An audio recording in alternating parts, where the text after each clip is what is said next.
নতুন করে United states ও Iran উত্তেজনা, শক্তিশালী মার্কিন ডলার এবং তেলের দাম বৃদ্ধির প্রভাবে এই দরপতন দেখা দিয়েছে।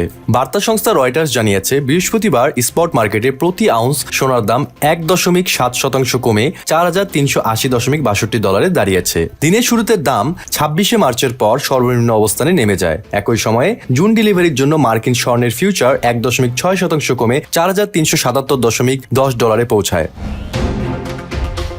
বিশ্লেষকদের মতে ডলার শক্তিশালী হওয়ায় অন্যান্য মুদ্রার বিনিয়োগকারীদের জন্য স্বর্ণ কিনা এখন আরো অনেক বেশি ব্যয়বহুল হয়ে উঠেছে। এতে নিরাপদ বিনিয়োগ হিসেবে স্বর্ণের চাহিদাও চাপের মুখে পড়ছে। স্টনেক্সের জ্যেষ্ঠ বিশ্লেষক ম্যাট সিমসন বলেন, শান্তি চুক্তির সম্ভাবনা নিয়ে বারবার আলোচনা হলেও বাস্তবে তেমন কোনো অগ্রগতি নেই, ফলে বিনিয়োগকারীরা এখনো ডলারের দিকেই ঝুঁকছেন।